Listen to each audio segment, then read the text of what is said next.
लोग यहाँ पे देख रहे हैं कि आज हम लोग पढ़ने वाले हैं एक नया सा टॉपिक जिसका नाम है संधि। और ये संधि जो है दो तरीका से यहाँ पे लिखा हुआ है। तो हम देखेंगे कि आखिर जो है किस नियम के अनुसार जो है इस संधि को ये दो तरीका से हम लोग लिखते हैं। तो सबसे पहले आप लोग जो है अपने कॉपी लेकर बैठ जाएं, क्योंकि ये भी जो है एक तरह का समझने वाला जो है यह टॉपिक है, एक मैथ की तरह है। यानी कि इसको कह सकते हैं हिंदी का मैथ ही इसको कह सकते हैं। ये है वर्णों का जो है आज हम लोग जोड़ने के बारे में सीखेंगे, किस प्रकार से जुड़ता है, उसको जोड़ने से जो है क्या होगा, क्या उसमें परिवर्तन आएगा। इन सभी परिवर्तनों को जो है आज हम लोग यहाँ पे अच्छे तरह से जो है समझने की कोशिश करेंगे। तो सभी लोग जो है कलम और कॉपी लेकर ही बैठेंगे, तभी जो है आपको पढ़ने में जो है मजा आने वाला है। ठीक है, तो देखिए ये जो है एकदम नया अध्याय है, और जो लोग को भी संधि में अगर प्रॉब्लम होता होगा तो आज जो है आपको बिल्कुल जो है प्रॉब्लम नहीं रहेगा। तो इसलिए जो है सभी लोग जुड़ें और इसका जो है आनंद उठाएं आप लोग। और हाँ देखिए मोहन कुमार बोल रहे हैं हिंदी का रिजल्ट, देखिए हम भूल गए हैं, आपका जो है रिजल्ट हम लोग यहाँ पे नहीं ला पाए, तो इसको फिर जो है हम कभी बाद में जो है इसको सुना देंगे, या अगले बार का जो है वो याद रहेगा हम आपके बीच में जो है सुनाएंगे। अभी जो है हमको याद नहीं रहा, जिसके कारण जो है आपका हिंदी का रिजल्ट जो है नहीं आ पाया। ठीक है, चलिए तो उसके बाद जो है हम लोग सभी लोग यहाँ संधि पढ़ेंगे आज, और रिजल्ट के लिए जो है आप लोग चिंता ना करें। ठीक है, आप लोग के पास जो है भेज दिया गया था रिजल्ट, आप वहाँ से भी देख सकते हैं। और सभी लोग को जो है गुड इवनिंग। चलिए यहाँ पे देखिए सबसे पहले जो है हम जानेंगे ये संधि जो है ये दोनों तरह से लिखा जाता है क्यों। ठीक है, तो देखिए आप जो है आगे चलकर जो है पढ़ेंगे एक व्यंजन संधि।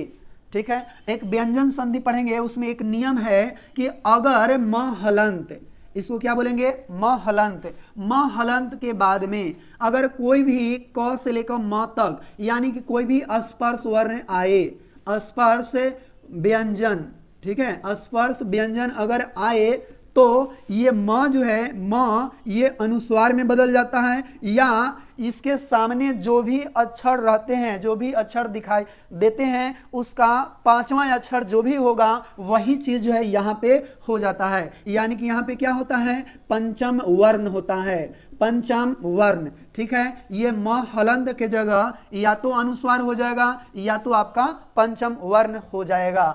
अब देखिए यहाँ पे कि जब यहाँ पे संधि को अगर हम तोड़ेंगे तो किस प्रकार से उसको तोड़ सकते हैं। इसके लिए जो है एक बात आप समझे कि संधि में जो है वह प्रायः दो पद होते हैं।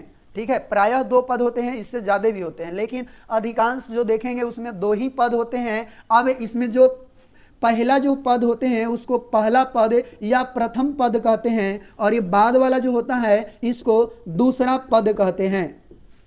और फिर आपको बता दें कि इसको जो है पूर्व पद भी कहते हैं, और इसको उत्तर पद या इसको पर पद भी कहते हैं। ठीक है, तो उत्तर पद और पूर्व पद। तो संधि जब भी होता है तो ये पहला जो पद होता है उसके अंतिम वर्ण और दूसरा पद के प्रथम वर्ण के बीच में ही होता है।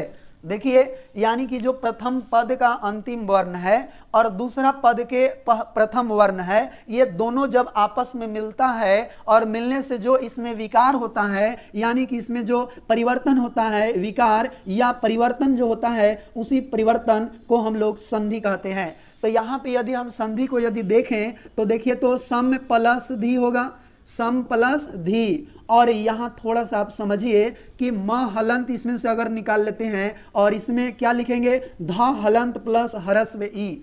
ठीक है, तो देखिए तो यहाँ नियम क्या है कि म हलंत के बाद अगर कोई भी स्पर्श व्यंजन आए तो या तो म हलंत जो है अनुस्वार में बदल जाएगा, नहीं तो यह म हलंत जो है जो भी स्पर्श व्यंजन आयल रहेगा उसके वर्ग में जो भी पांचवा अक्षर आएंगे वही आपका क्या यहाँ पे ये म हलंत के जगह पे वह उसका प्रयुक्त हो जाएगा। जैसे यहाँ पे देखिए म है तो म के बदले में हम क्या लिख सकते हैं, तो आप कहेंगे अनुस्वार भी लिख सकते हैं, नहीं तो ये ध, अगर ध को देखें तो आप वर्ण में पढ़े होंगे कि ये जो धा होता है ये आपका तवर्ग के अंतर्गत आता है, तवर्ग के अंतर्गत। तो तवर्ग का पांचवा अक्षर कौन है, आपका न है, तवर्ग का पांचवा अक्षर न है, इसीलिए यहाँ पे दो तरह से हो सकता है। कौन कौन, तो यहाँ पे समझिए, देखिए ये म हलंत और ये जुटेगा आपस में, ठीक है, क्योंकि ये प्रथम पद के अंतिम वर्ण है और ये दूसरा पद के प्रथम वर्ण है, तो ये दोनों के बीच जो है आपस में ये जुटेगा, आपस में मेल होगा। तो इसमें बताइए स बचा हुआ है और म हलंत प्लस ध मिलकर क्या हो जाएगा, या तो अनुस्वार हो जाएगा नहीं तो इसका पांचवा अक्षर हो जाएगा, यानी ध का पांचवा अक्षर कौन होगा, आपका न होगा, तो इसके जगह जो है न हलंत देंगे। यहाँ ध हलंत है, ठीक है, तो यहाँ भी क्या होगा आपका न हलंत, प्लस में, ठीक है, प्लस में आपका ई है तो ई हो जाएगा। अब बताइए अगर स अनुस्वार का प्रयोग करेंगे तो स हो जाएगा और इधर में क्या हो जाएगा, यहाँ पे देख सकते हैं आधा न और ये ध बचा हुआ है, ठीक है, यहाँ पे देख सकते हैं ध है तो ध रहेगा और ये ध और इधर ई है तो ई भी यहाँ पे रहेगा।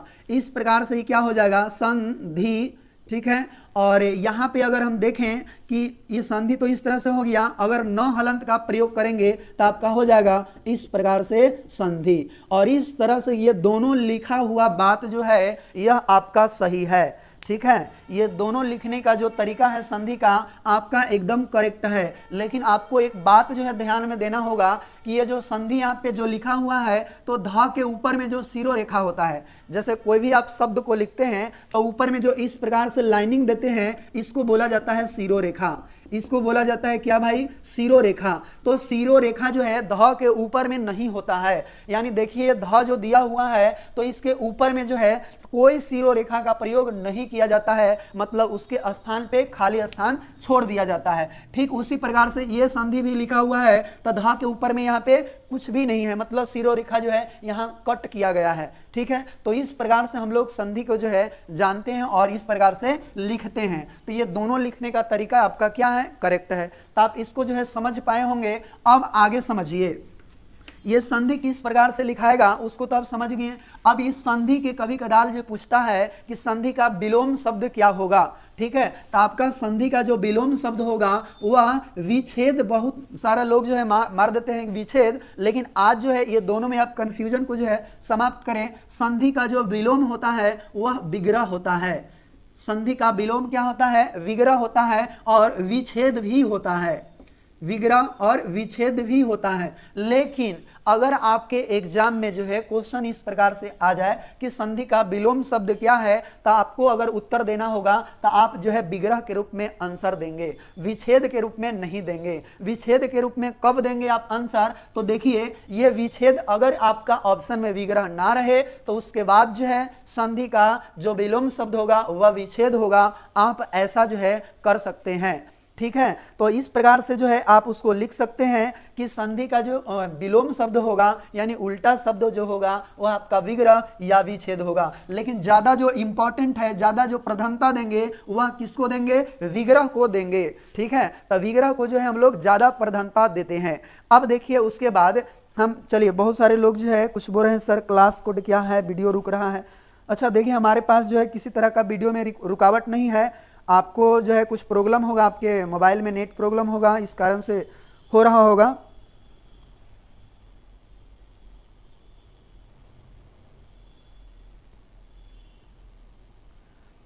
अच्छा स्क्रीनशॉट कैसे लिया जाता है, देखिए आपके जो है जो पावर बटन होगा और वॉल्यूम का जो माइनस वाला बटन होगा वो दोनों को जो है एक साथ जैसे क्लिक करेंगे तो आपका स्क्रीनशॉट हो जाएगा, यानी शॉर्ट स्क्रीन हो जाएगा, स्क्रीन का फोटो जो है खींचा जाएगा, ठीक है। तो उस तरह से जो है आप शॉर्ट स्क्रीन कर सकते हैं।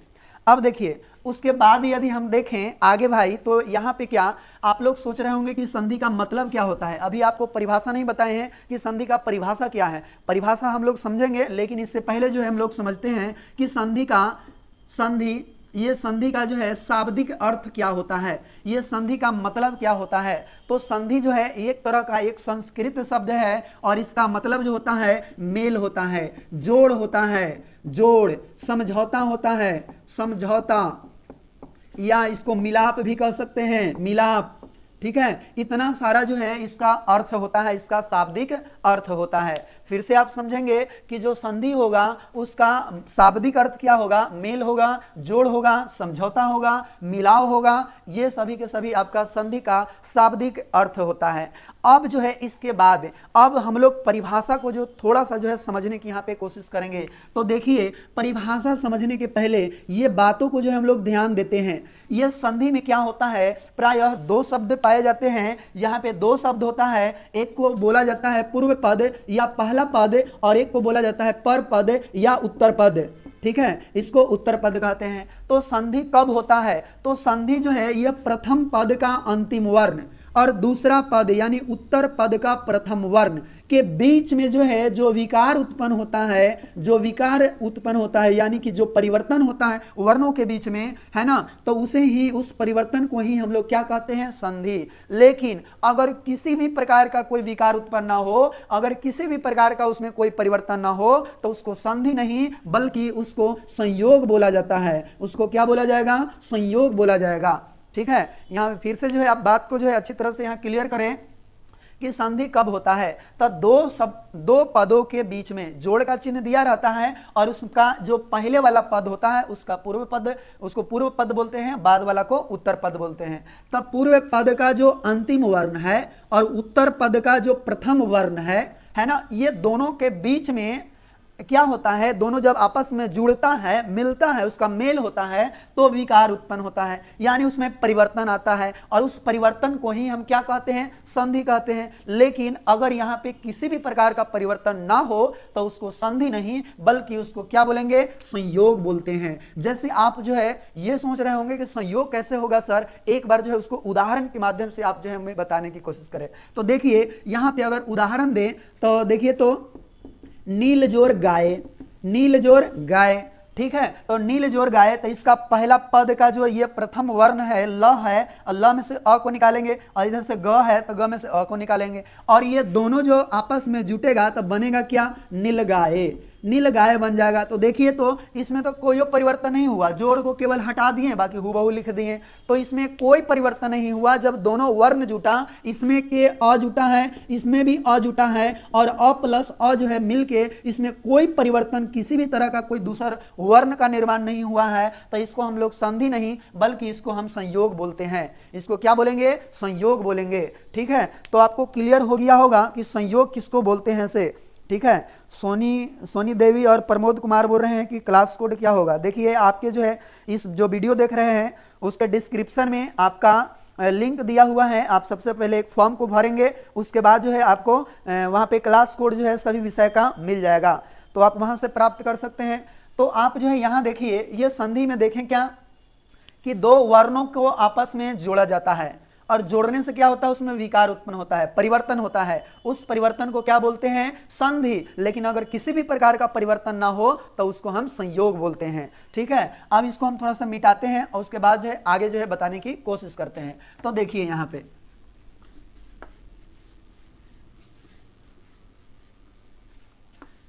अब उसके बाद यदि हम देखें संधि का परिभाषा, संधि किसे कहते हैं, इसका परिभाषा को हम लोग यहाँ पे देखते हैं। तो संधि कहता है दो वर्णों के मेल से जो विकार उत्पन्न होता है, विकार उत्पन्न होता है उसे संधि कहते हैं, उसे संधि कहते हैं। देखिए दो वर्णों के मेल से जो विकार उत्पन्न होता है उसे क्या कहते हैं, संधि कहते हैं। लेकिन वर्णों के मिलने से कोई विकार उत्पन्न न हो, कोई विकार उत्पन्न न हो, मतलब किसी भी प्रकार का परिवर्तन न हो तो उसे संयोग कहा जाता है, संयोग कहते हैं। ठीक है, यहाँ पे ये संधि का परिभाषा रहा कि दो वर्णों के मेल से जो विकार उत्पन्न होता है, जो परिवर्तन आता है, उसी को क्या बोलते हैं, संधि बोलते हैं। अब यहाँ पे आप समझिए कि जब दो वर्ण रहेगा तो वर्ण में कौन कौन रहेगा जी, एक तो आपका रहेगा, आपका स्वर रहेगा और एक आपका व्यंजन रहेगा। वर्ण तो दो ही प्रकार का होता है, एक आपका स्वर वर्ण और एक आपका व्यंजन वर्ण, यानी कि दो तरह के वर्ण जो है पाए जाते हैं। ठीक है, जैसे कि यहाँ पे देख सकते हैं, एक आपका स्वर होता है और एक आपका व्यंजन होता है, और यही दोनों जो है आपस में मिलेगा। ठीक है, तब जो है उसमें जो भी परिवर्तन आएगा उसको हम लोग क्या बोलेंगे, वह उस अनुसार जो है उसका संधि का नाम देंगे।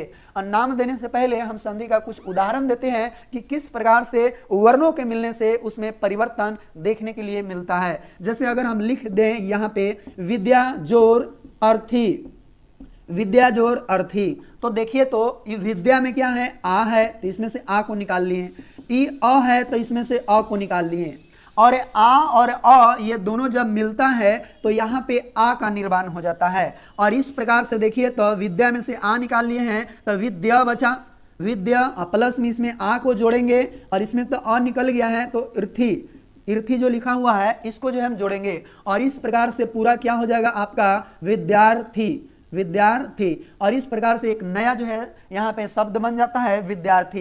तो यहाँ पे देखें कि दो वर्णों को आपस में जैसे ही जोड़ें तो एक नया वर्ण बन गया, और इस प्रकार से फिर जोड़ें तो आपका विद्यार्थी बन गया। तो ये विद्यार्थी क्या होगा, ये आपका ये संधि हो गया। लेकिन अगर इस प्रकार से हम देख रहे हैं कि अनुजोर कुल, अनुजोर कुल, तो यहाँ पे देखिए अनुजोर कुल नहीं, हम दूसरा चीज ले रहे हैं। यहाँ पे अगर हम ले लेते हैं अभी जो एग्जाम्पल आप लोग को बताया गया, नील जोर गाय, ठीक है, तो यहाँ से अगर अ निकालें और यहाँ से अ निकालें, ग से अ निकाल लिए, ल से अ निकाल लिए, तो इसको जो है यहाँ पे क्या बनेगा, तो यहाँ पे अगर इसके नियम के अनुसार देखें, संधि के नियम के अनुसार, तो आ बनेगा। लेकिन यहाँ पे नी और ल हलंत हो जाएगा, आ को जोड़ेंगे और इधर जो है ग हलंत हो जाएगा, और इस प्रकार से यहाँ से आ निकलेगा, गा से आ निकल गया, तो यहाँ से ग हलंत बचेगा और य।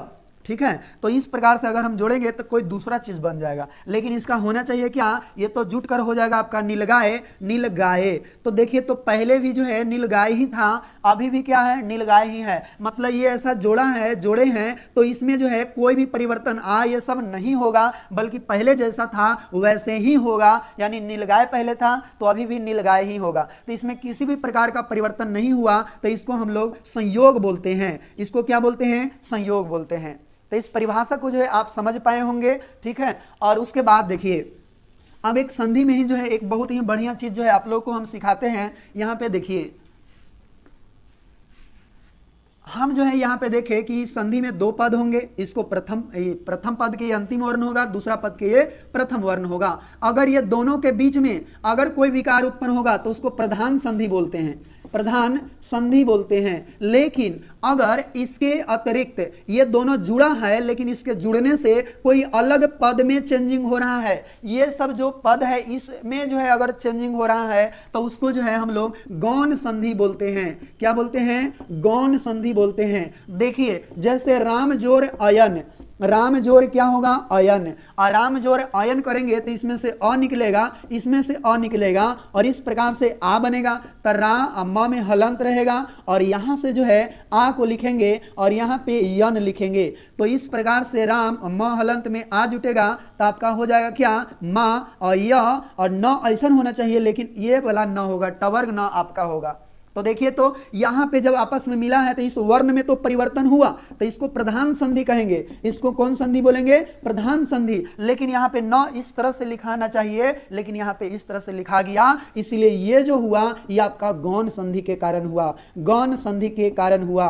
ठीक है, तो इस प्रकार से आप देख लिए कि प्रधान संधि जो है जब ये दोनों के बीच में, जब वर्णों के बीच में मेल होगा तो इसमें जो परिवर्तन होकर जो एक नया चीज बनेगा तो उसको बोलेंगे प्रधान संधि। लेकिन इसके अतिरिक्त कोई अन्य पदों में परिवर्तन होता है तो उसको हम लोग क्या बोलते हैं, गौण संधि बोलते हैं।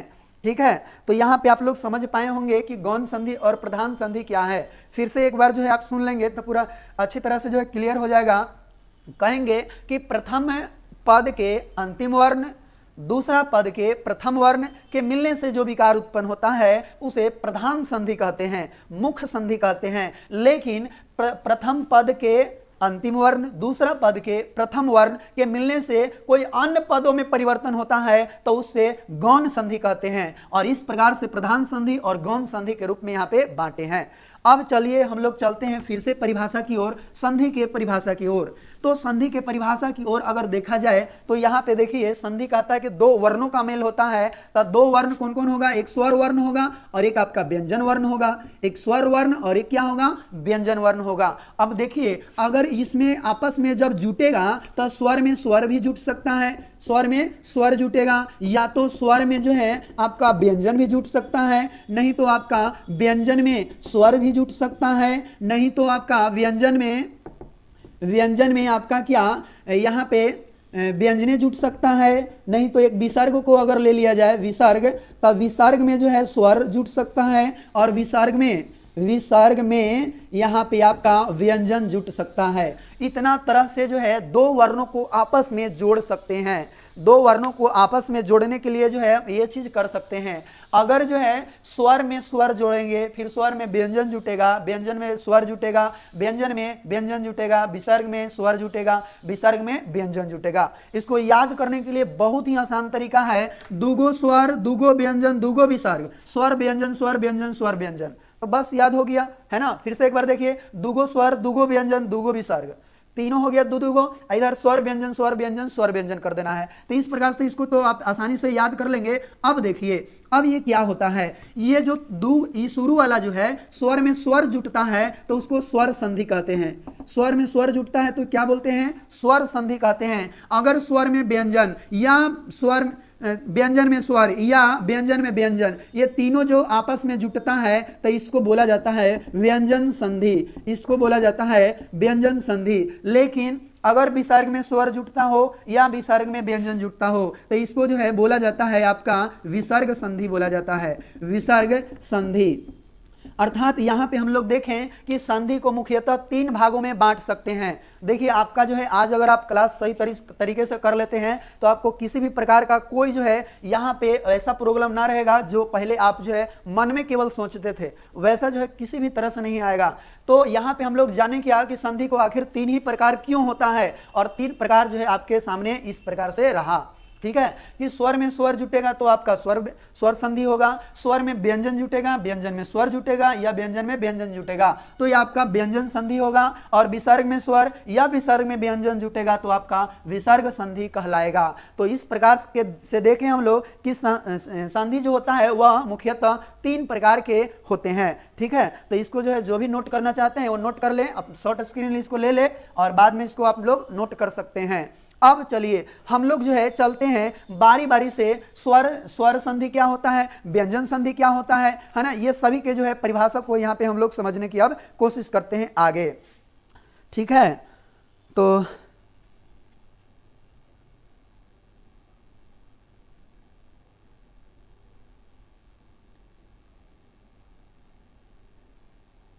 चलिए उसके बाद जो है यहाँ पे देखिए आप जो है ज़्यादा जो है कमेंट सेक्शन पे ना जाए, उसको जो है एकदम पूरी अच्छी तरह से जो है आप उसको बंद ही कर दे और पूरे एनर्जी जो है आप यहाँ पे समझने पे लगाएं तो आपको जो है संधि बिल्कुल जो है ठीक हो जाएगा। चलिए यहाँ पे देखिए आलोक कुमार बोल रहे हैं इसका पीडीएफ, आपका जो है इसका पीडीएफ जो है नहीं मिलेगा, आप जो है यहाँ शॉर्ट स्क्रीन जो है लेते रहिए। ठीक है, चलिए उसके बाद जो हम देखते हैं आगे, इसको मिटाते हैं। अब देखिए स्वर संधि के बारे में हम लोग यहाँ पे देखते हैं। स्वर संधि, तो स्वर संधि का परिभाषा यहाँ पे समझिए। स्वर संधि में अभी देखें कि स्वर में स्वर अगर जोड़ देंगे, स्वर प्लस स्वर करेंगे तो ये आपका स्वर संधि कहलाएगा। तो हम यहाँ से परिभाषा निकालेंगे कि दो स्वरों को आपस में जोड़ते हैं, चाहे दो स्वरों के आपस में मेल से, दो स्वरों के मेल होने से जो स्वर में परिवर्तन आता है उसे स्वर संधि कहते हैं। यानी कि यहाँ पे लिखेंगे कि दो स्वरों के मेल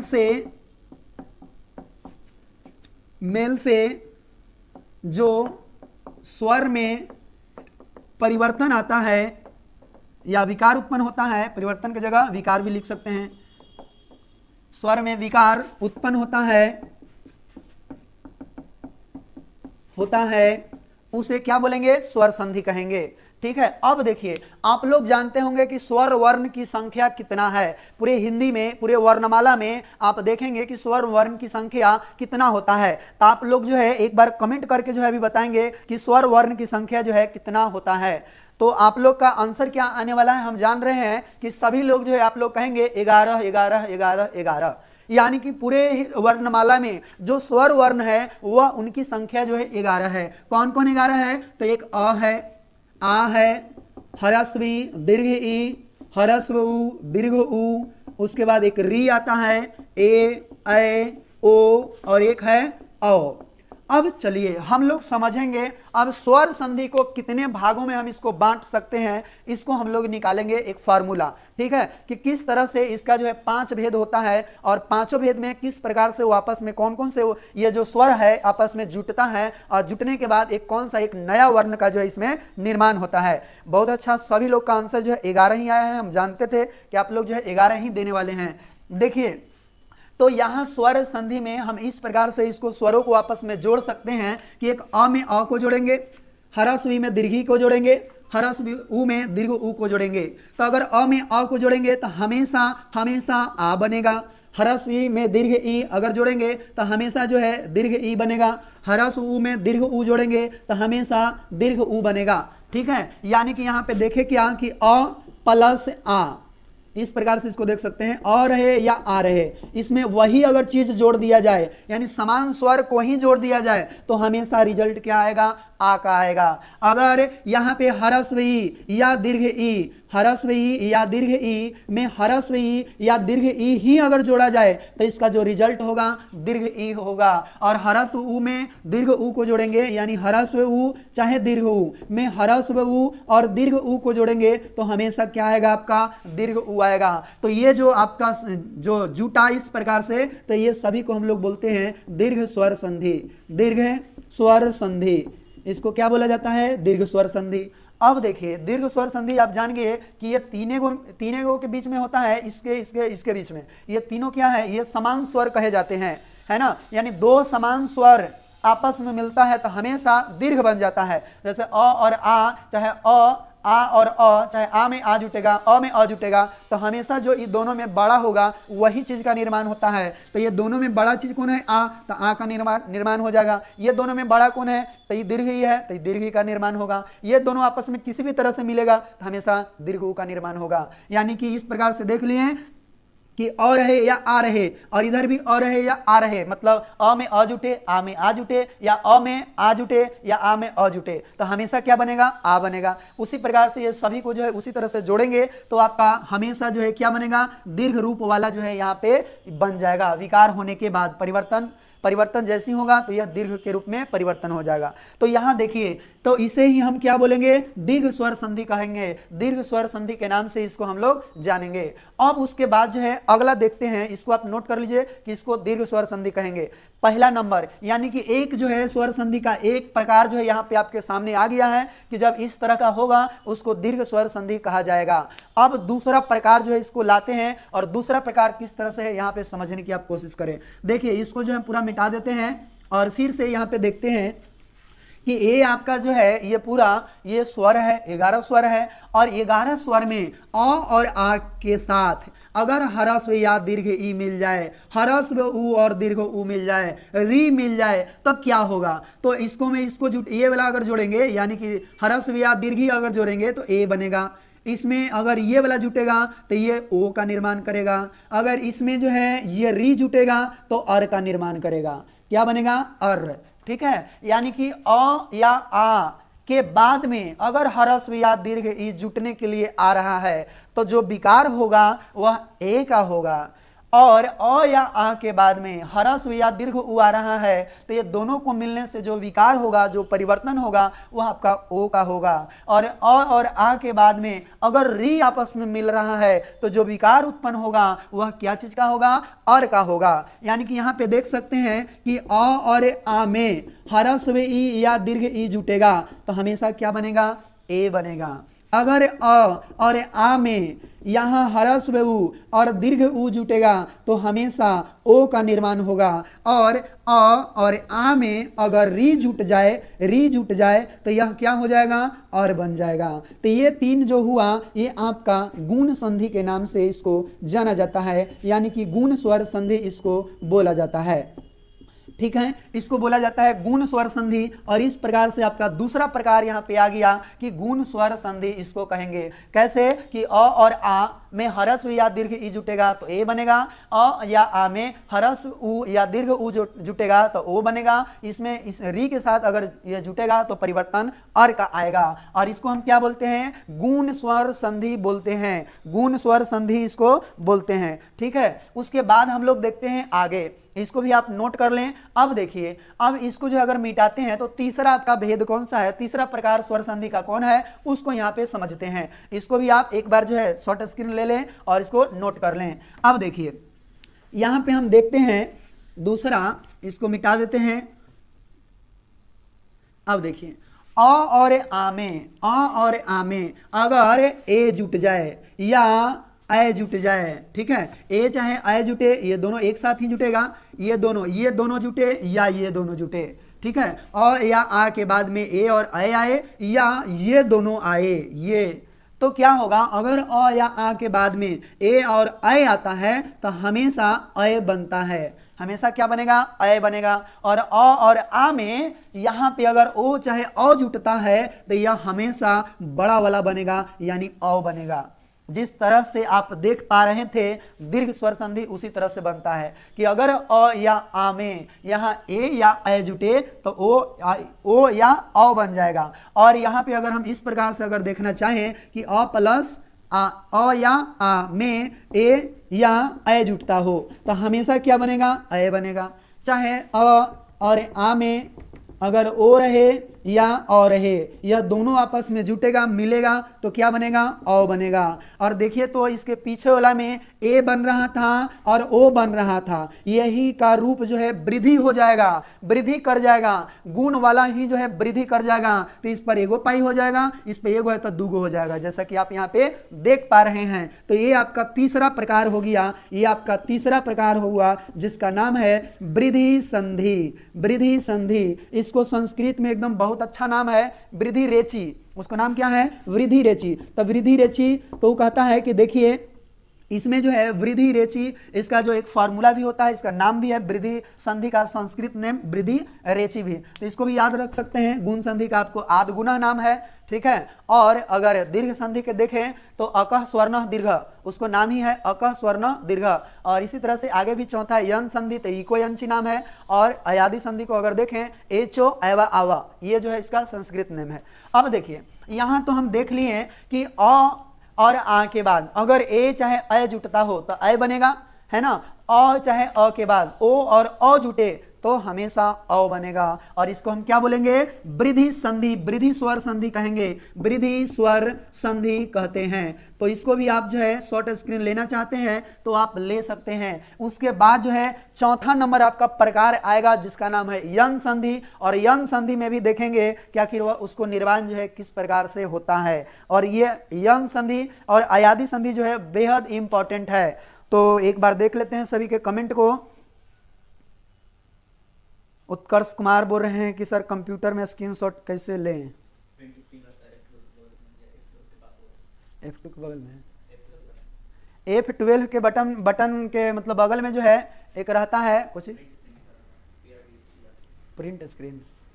देखिए अगर कंप्यूटर में जो है आपको स्क्रीनशॉट लेना है तो देखिए F12 जो आपको बटन दिखाई दे रहा होगा उसके बगल में जो है रहता है प्रिंट स्क्रीन रहेगा, उसको दबाएंगे तो आपका स्क्रीनशॉट हो जाएगा।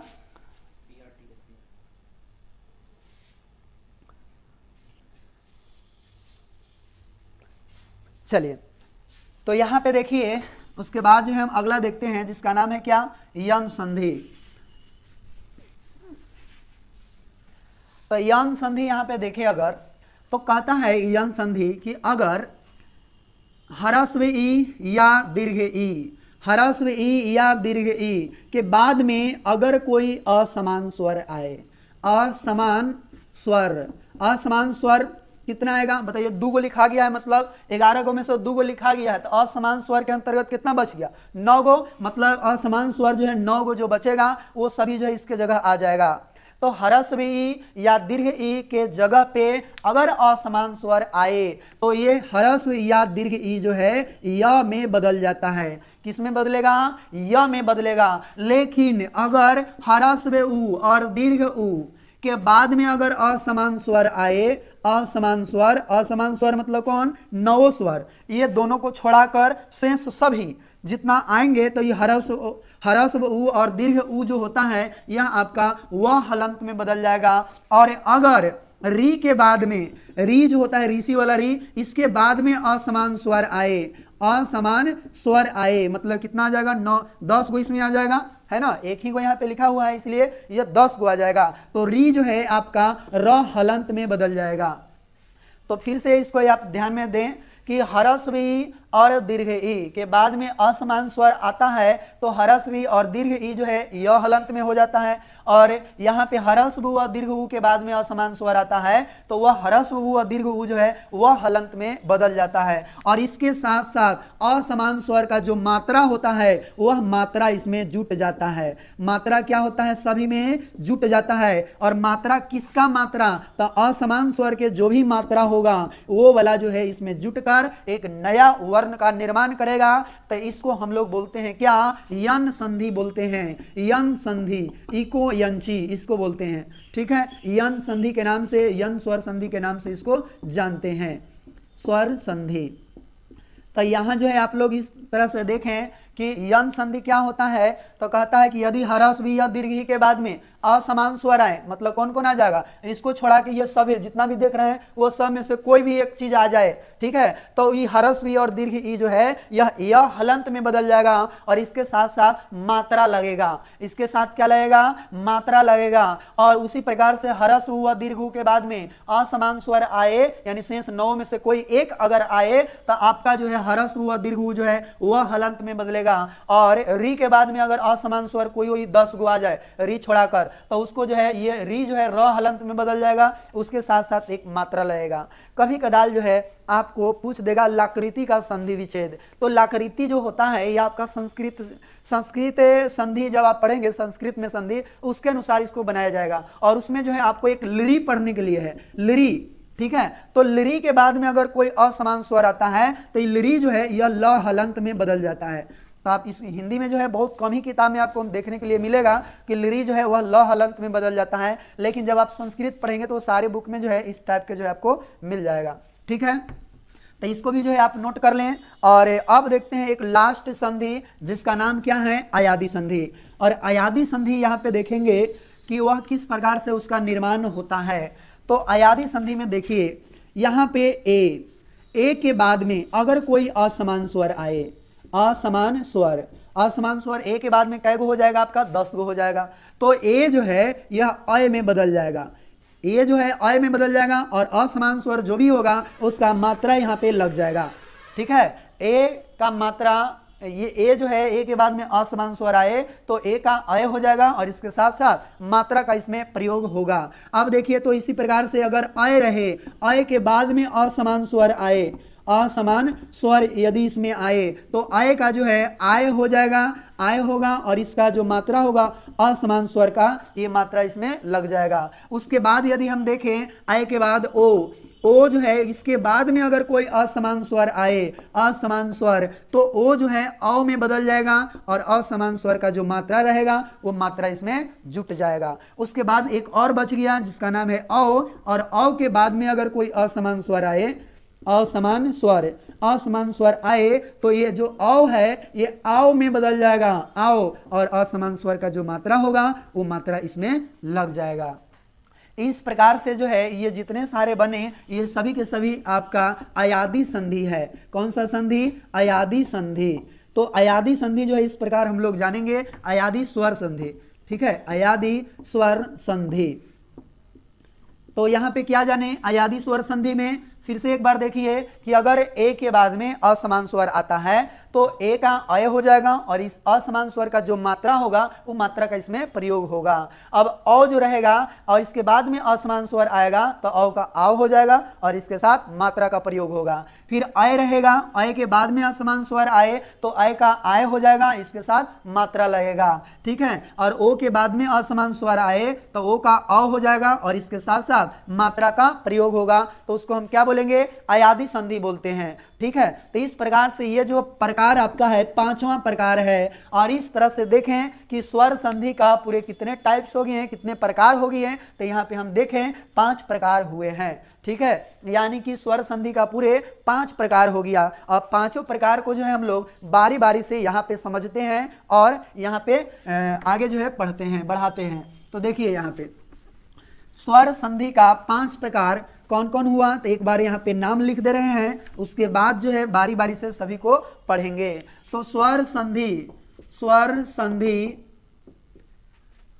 के मुख्यतः 5 प्रकार निम्न हैं। 5 प्रकार निम्न है या निम्नलिखित है, ठीक है। पहला कौन है, दीर्घ स्वर संधि। दीर्घ स्वर संधि, और इसको देखिए आप जब एक है इसका संस्कृत में नाम याद रखेंगे तो आगे चलकर इसको बताएंगे किस रूप में, इसको फार्मूला के रूप में जो है याद रख सकते हैं, एक बहुत ही आसान चीज वाला। तो दीर्घ स्वर संधि को संस्कृत में बोला जाता है अकः स्वर्ण दीर्घ। उसके बाद जो है दूसरा जो आपका है वह गुण संधि, गुण स्वर संधि, और इसको बोलते हैं आद गुणा। उसके बाद तीसरा जो आपका है कौन भाई, वृद्धि संधि, और वृद्धि संधि को संस्कृत में क्या बोलते हैं, इको यंची नहीं, वृद्धि रेची बोलते हैं। और चौथा जो है यन संधि, और यन स्वर संधि, ठीक है, या यन संधि भी बोलते हैं। यन संधि को बोलते हैं इको यंची। उसके बाद जो है जो पांचवा अयादि संधि, और अयादि संधि को क्या बोलते हैं, ए चो एवा यावा, ठीक है, ए चो एवा यावा ये बोलते हैं, ठीक है। तो ये पूरे जो है आप स्क्रीनशॉट इसको भी ले सकते हैं। उसके बाद जो है हम बारी बारी से चलते हैं दीर्घ स्वर संधि से, ठीक है। तो चलिए सभी लोग को जो है, अच्छा नेटवर्क प्रॉब्लम एक बार चेक कर ले रहे हैं कौन कौन लोग का जो है नेटवर्क अभी तक प्रॉब्लम है। तो देखिए भाई यहाँ तो हमारे पास अभी लगता है कि किसी भी तरह का नेटवर्क प्रॉब्लम नहीं है, अभी तो ठीक चल रहा है, ठीक चल रहा है। चलिए उसके बाद जो है देखिए आगे हम देखते हैं दीर्घ संधि से। दीर्घ संधि जो है शुरुआत करते हैं, अब पूरे उदाहरण कॉन्सेप्ट यहाँ पे सीखते हुए आगे की ओर बढ़ेंगे। आज के बाद जो है आप लोगों को ये जो भी आप पढ़ रहे हैं उसमें कोई प्रॉब्लम नहीं रहेगा, ठीक है। अच्छा काफी रुक रहा है,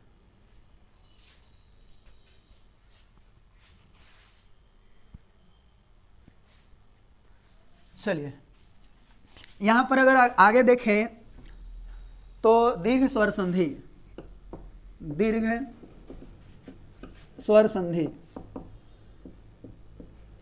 तो दीर्घ स्वर संधि में अभी क्या पढ़ें, दीर्घ स्वर संधि में अभी हम लोग पढ़ें कि अगर अ या आ रहे और बाद में भी अ चाहे आ रहे तो दोनों मिलेगा तो कोची बन जाएगा, आ बन जाएगा।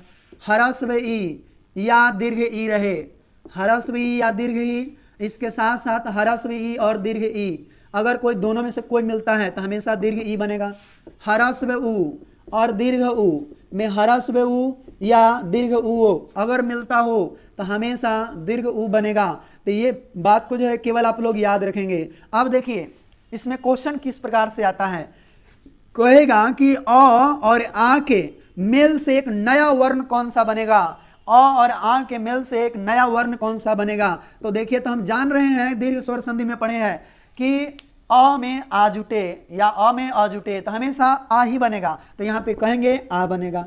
अगर आपसे हम पूछे कि आ में आ को अगर जोड़ेंगे तो क्या बनेगा, तो यहाँ देखिए अगर समान स्वर रहेगा तो हमेशा आ ही बनेगा, यानी कि यहाँ भी रिजल्ट क्या होगा, आ बनेगा। फिर अगर हम सोचे कि नहीं हम आ में अ को अगर जोड़े तब क्या होगा, तो कहें कोई दिक्कत नहीं, आ में अ जुटेगा फिर भी आ बनेगा। हम कहें कि नहीं हम अ में अ को जोड़ेंगे तब क्या होगा, तो अ में अ को जोड़ेंगे तो हमेशा आ ही बनेगा। मतलब इस प्रकार से हम जोड़ सकते हैं। अब अगर ह्रस्व ई दीर्घ ई में अगर देखें, ह्रस्व ई में अगर ह्रस्व ई को अगर जोड़ते हैं तो दीर्घ ई बनेगा, ह्रस्व ई में अगर दीर्घ ई को जोड़ते हैं हमेशा दीर्घ ई बनेगा, और दीर्घ ई में ह्रस्व ई को जोड़ते हैं तो दीर्घ ई ही बनेगा, और दीर्घ ई में दीर्घ ई जोड़ेंगे तो यह दीर्घ ई बनेगा।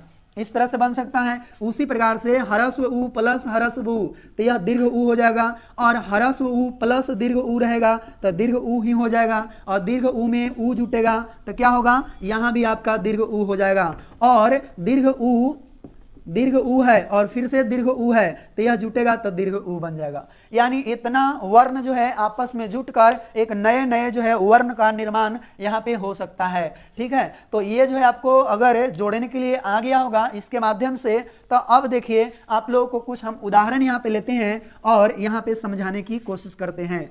तो सबसे पहला जो एग्जाम्पल आपका होगा वह विद्यालय का होगा, यानी कि विद्या जोड़ आलय। विद्या जोड़ क्या है, आलय।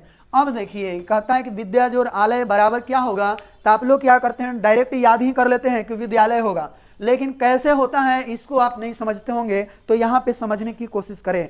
ठीक है, अब नेटवर्क में तो किसी भी प्रकार का दिक्कत नहीं है, और देखिए आप लोग को अच्छा लग रहा हो, ठीक है, तो एक बार जो है सभी लोग जो है लाइक बटन को दबा दें और पूरे एनर्जी से यहाँ पे समझने की आप लोग सभी लोग कोशिश करें। ठीक है, चलिए यहाँ पे अब देखते हैं, हो रहा था लेकिन नेटवर्क प्रॉब्लम अब नहीं है। ठीक है, बहुत बढ़िया। अब देखिए आगे विद्या जोड़ आलय, तो विद्या में क्या है यहाँ पे आ है, तो आ को इसमें से निकाल लिए। ठीक है, और इधर क्या है आ है, तो इस आ को भी यहां से निकाल लिए। अब बताइए आ में आ जोड़ेंगे, आ में आ जोड़ेंगे तो कुछ ही बनेगा, आ ही तो बनेगा, तो यहाँ पे हम कहेंगे आ बनेगा। तो अब बताइए विद्या, विद्या में से आ निकाल लिए हैं, यानी कि आधा दिया बचेगा, आधा बच जाएगा ये वाला, और प्लस में आ जोड़ना है तो आ, प्लस में आलय में से आ को निकाल लिए हैं तो लय केवल बचा हुआ है, लय। और इस प्रकार से आपका हो गया विद्या हलंत है लेकिन आ जुट जाएगा तो विद्या हो जाएगा, विद्या और लय। ठीक है, देखिए विद्यालय सभी लोग को लिखने नहीं आता है, तो जो इसका जो है ये लिखने का जो तरीका है वह किस प्रकार से है, यहाँ पे इस रूप में जो है इसको समझिए। ये द में य लगाया हुआ है तो सबसे पहले द इस प्रकार से दे देंगे, है ना, लेकिन ये द जो होता है हलंत वाला होता है, ये हलंत मतलब आधा द होता है, ये आधा द, और आधा द में य को जोड़ना है, तो आधा द में य को जोड़ना है तो इस प्रकार से य देते हैं और ऐसे कर देते हैं, और आ लिखना है तो विद्या, और लय है तो लय, यानी इस प्रकार से विद्यालय आपको लिखा जाता है, यानी द हलंत और य मिलके द्या बन जाता है। ठीक है, तो इस प्रकार से विद्यालय को हम लोग लिखेंगे। अब देख सकते हैं कि विद्या जोड़ आलय बराबर विद्यालय जो है किस तरह से आपके सामने आ गया। अब देखते हैं और विद्या जोड़ अर्थी, विद्या जोड़ अर्थी, विद्या जोड़ अर्थी बराबर क्या होगा, तो आप डायरेक्ट कहेंगे विद्यार्थी, लेकिन वैसा नहीं करना है। अब देखिए कभी कदार अगर डायरेक्ट जो याद करते हैं कि विद्या जोड़ अर्थी बराबर विद्यार्थी, तो उन लोगों से इस तरह से क्वेश्चन पूछा जा सकता है कि विद्या जोड़ अर्थी में किन किन वर्णों का मेल हुआ है। अब लीजिए यहाँ पे तो दिक्कत हो गया, अब पूछ दिया विद्या जोड़ अर्थी में किन किन वर्णों का मेल हो गया है, माता सभा हुआवे लगे कि क्या होगा, है ना। तो देखिए यहाँ पे कह रहा है कि ई वाला में कौन सा वर्ण है और ई वाला में कौन सा वर्ण है, क्योंकि जब भी संधि होता है तब प्रथम पद के अंतिम वर्ण और दूसरा पद के प्रथम वर्ण के बीच में ही होता है, इधर उधर नहीं होता है। बस याद रखना है कि इसमें और इसमें होगा, तो इसमें से आ निकाल लिए और इसमें से अ निकाल लिए, मतलब विद्या जोड़ अर्थी में आ और अ वर्णों का प्रयोग किया गया है। अब इससे नया चीज कौन सा बनेगा, तो आ और अ मिलेगा तो आ बनेगा, है ना। और इस प्रकार से आपका हो जाएगा विद्या आधा में और आ यहाँ पे जोड़ना है और यहाँ पे इर्थी बचल है तो इर्थी, और इस प्रकार से विद्यार्थी, विद्यार्थी जो है आपका सही संधि विच्छेद हुआ। इस प्रकार से विद्यार्थी को हम लोग जान सकते हैं। अब देखिए और भी बहुत सारा जो है एग्जाम्पल अभी आपके सामने जो है लेते हैं ताकि बिल्कुल जो है पूरी तरह से यहाँ पे कंप्लीट हो जाए। अब देखिए नेक्स्ट जो एग्जाम्पल होगा आपका रवि जोर इंद्र। यहां पे देखिए रवि जोर इंद्र, फिर गिरी जोर ईश, गिरी जोर ईश। एक और ले लेते हैं यहां पे एग्जाम्पल महिजोर इंद्र, महिजोर इंद्र, चलिए यहाँ पे जो है सभी लोग समझिए। और एक और ले लेते हैं, सूज और उक्ति। सूज और उक्ति देखिए, रवि जोर इंद्र, तो रवि और इंद्र ये दोनों को संधि करना है। तो ये वाला वर्ण और ये वाला वर्ण के बीच में संधि होगा। तो बताइए वी में से क्या निकाले? तो इधर में ओढ़ावा रहता है उसको हरस्वी बोलते हैं, और इधर भी क्या है हरस्वी। तो हरस्वी में हरस्वी जोड़ेंगे तो देखिए, तो हरस्वी में हरस्वी जोड़ते हैं तो क्या बनेगा? दीर्घ ई बनेगा। तो यहाँ पे लिखेंगे दीर्घ ई। और उसके बाद देखिए ई र और वी में से ई को हटा लिए हैं, निकाल लिए हैं, तो इसमें वह हलंत बचेगा, प्लस दीर्घ ई को जोड़ना है, और इधर क्या बचेगा? आधा न और द्र, इतना बचेगा। सबको एक के साथ ही अगर लिखेंगे तो वह में पूरा दीर्घ ई जुटेगा, तो रवि हो जाएगा। रवि इधर में है, आधा न अद्र है तो आधा न अद्र, तो रविंद्र। तो रविंद्र जो है इस प्रकार से सही जो है लिखा जाएगा। और इस तरह से रविंद्र जो है आपका संधि हो गया। ये संधि हो गया, लेकिन इस रूप में लिखा हुआ है तो ये विच्छेद है, ठीक है। अब उसके बाद देखिए यहाँ गिरिज और ईस। तो गिरी में क्या है? इधर में ओढ़ावल है ये वाला वर्ण में, और ये वाला में दीर्घ ई है। तो इसमें इधर में ओढ़ावल है मतलब हरस्व ई है, और ये वाला क्या है? दीर्घ ई। तो हरस्व ई और दीर्घ ई आपस में जुटेगा तो क्या बनेगा? दीर्घ ई ना। तो यहाँ पे लिखेंगे दीर्घ ई। अब देखिए तो हरस्वी प्लस दीर्घ ई बराबर दीर्घ ई। तो गी और री से निकाल लिए हैं ई, तो र हलंत बचा, प्लस में दीर्घ ई जोड़ना है दोनों के बदले में, और इधर स बचा हुआ है। सबको एक ही साथ लिखेंगे तो गी और र में दीर्घ ई जोड़ेंगे तो री हो जाएगा दीर्घ से, और स है तो स, आपका गिरीश हो गया।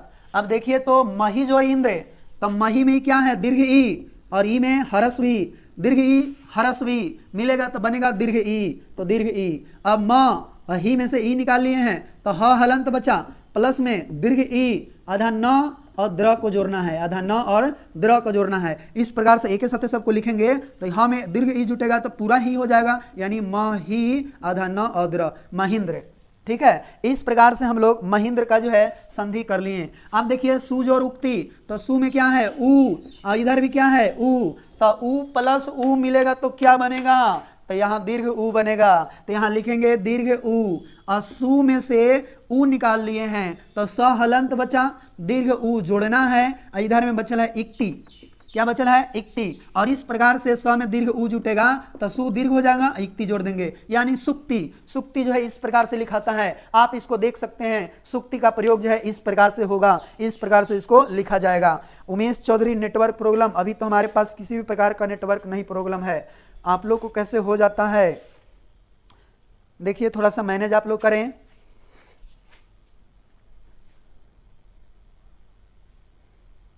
चलिए उसके बाद जो है यदि हम देखें आगे, तो यहां तक तो देख लिए, और भी एग्जाम्पल के माध्यम से समझने की कोशिश करते हैं। इसको जो है आप इतना दूर शॉर्ट स्क्रीन ले सकते हैं, ठीक है। अब देखिए नेक्स्ट बढ़ते हैं, और ये आपका और सारा एग्जाम्पल जो है लेते हैं और आपको किसी तरह से क्लियर करने की कोशिश करते हैं। देखिए, और दीर्घ स्वर संधि में फिर आपको किसी भी तरह से दिक्कत नहीं होगा। गुरु जोर, गुरु जोर यहाँ पे हो गया उपदेश, गुरु जोर उपदेश। एक और ले रहे हैं स्वजोर अर्थ, स्वजोर अर्थ। और भी क्या होगा? देवजोर आलय, देवजोर आलय। और आगे हम देखें लघु जोर उर्मी, लघु जोर उर्मी। उर्मी मतलब क्या होता है? लहर होता है, माने छोटा लहर को बोलते हैं लघु उर्मी। फिर जो है पित्त जोर अंबर, पित्त जोर अंबर। अब देखिए इतना को जो है आप समझे तब बिल्कुल जो है समझ पाएंगे। उसके बाद जो है आपका टाइमिंग भी हो गया है, हम देख पा रहे हैं। देखिए गुरु में क्या है? ऊ है, तो इसमें से ऊ निकालेंगे, इधर भी ऊ निकालेंगे, तो ऊ प्लस ऊ बराबर क्या होगा? तो यहाँ देखिए तो ऊ प्लस ऊ बराबर दीर्घ ऊ होता है, तो यहाँ लिखेंगे दीर्घ ऊ। और इधर से निकालेंगे ऊ, जब निकाल लिए हैं तो र हलंत बचा, और दीर्घ ऊ को जोड़ना है, और इधर में ऊ को निकाल लिए हैं तो पदेश बचा हुआ है, तो पदेश। और इस प्रकार से जोड़ेंगे तो र हलंत में दीर्घ ऊ जुटेगा, तो यहाँ क्या हो जाएगा? गु और रू। देखिए यहाँ पे र में जो है हरस्व व दीर्घ ऊ जो है अधिकांश लोग के नहीं देने आता है। तो देखिए इस प्रकार से अगर हम खाली दे देते हैं, इस तरह से लाइनिंग खाली ऐसे टेढ़ खींच देते हैं, तो यह आपका हो जाता है हरस्व रू। लेकिन यही अगर गोल बना देते हैं तो ये आपका दीर्घ रू हो जाता है, ठीक है। तो ये हरस्व रू है और ये दीर्घ रू है। तो यहाँ पे देखिए हम क्या लिखेंगे, ये जो केवल ऐसे किया हुआ है मतलब हरस ऊ है, और ये ऊ मिल गया तब पूरा दीर्घ ऊ हो गया। तब गु और र में हलंत और दीर्घ ऊ को जोड़ना है, इधर बच गया पदेश, तो पदेश। और इस प्रकार से क्या हुआ, गु और रू जो है दीर्घ ऊ हो जाएगा, और पदेश है तो यहाँ पे लिख देंगे पदेश, यानी गुरु पदेश। गुरु पदेश, गुरु के उपदेश को बोलते हैं गुरुपदेश, ठीक है। और यहाँ पे गुरुपदेश हो गया। अब देखिए तो स्वज और अर्थ, तो व में क्या है, अ है, तो इसमें से अ को निकाल लिए, अ है तो अ है, अ मिलेगा तो आ बनेगा। उस प्रकार से स्व में व हलंत बचा, आ को जोड़ना है, इधर बचा अर्थ, ठीक है, यानी कि यहाँ पे थप और रेफ बच गया। तो अब यहाँ पे देखिए एक ही साथ व में व हलंत में आ को जोड़ेंगे तो स्वा हो जाएगा, इधर थी है तो थी नहीं थ्र है तो स्वार्थ, अर्थ है, अर्थ मतलब स्वार्थ। अब देखिए व में क्या है अ, इधर आ, तो अ प्लस आ मिलेगा तो आ बनेगा। तो इस प्रकार से दे और व में से अ निकाल लिए हैं, मतलब आधा बचेगा, हलंत प्लस में अब ये दोनों मिलकर आ बन गया है, मतलब आ को जोड़ना होगा, इधर बच गया लय, ठीक है। तो यहाँ पे क्या हो गया आपका दे और वह हलंत में आ जुटेगा तो वाह और ल और य, यानी आपका हो गया सही क्या देवालय। तो देवालय हो गया। लघुज और उर्मी, उर्मी मतलब होता है आपका लहर, उर्मी मतलब लहर, लघु माने छोटा, छोटा लहर को बोलते हैं लघु उर्मी। अब देखिए इसको संधि किस तरह से करें, तो इसमें क्या है ऊ है, इधर भी ऊ है, ऊ जुटेगा तो दीर्घ ऊ बन जाएगा। अब यहाँ से लघु में से ऊ निकाल लिए तो आधा घ बचा, और इधर से ऊ निकाल लिए हैं तो इर्मी बचा, इर्मी, और दोनों को जोड़ेंगे तो हो जाएगा लघुर, सॉरी यहाँ पे जो है दीर्घ ऊ को जोड़ेंगे और इसमें जो है इर्मी बच गया है, और इस प्रकार से इसको जोड़ेंगे तो लघु दीर्घ से लिखाएगा और इर्मी है तो इर्मी, यानी लघुर्मी आपका सही संधि विच्छेद हुआ। यहाँ अगर देख सकते हैं त में अ है, इधर भी अ जुटेगा तो आ हो जाएगा, है ना। और इस प्रकार से पीत, त में हलंत, आ को जोड़ना है, अंबर में से अ को निकाल लिए, खाली अंबर बचा हुआ है, आधा म ब र। तो इस प्रकार से पी और त हलंत में आ जुटेगा तो ता हो जाएगा, आओ आधा म ब र है तो पीताम्बर। इस प्रकार से आपका पीताम्बर का सही संधि विच्छेद हो गया, ठीक है। तो इस प्रकार से आज हम लोग दीर्घ स्वर संधि तक जो है पूरा समझें, और फिर नेक्स्ट वीडियो से जो है हम आगे पढ़ेंगे गुण स्वर संधि, और भी आगे जो भी है बचा हुआ वो सभी को क्लियर करेंगे। उसके बाद जो है आपको किसी भी तरह का प्रॉब्लम नहीं होगा। तो हम लोग मिलते हैं नेक्स्ट वीडियो में, तब तक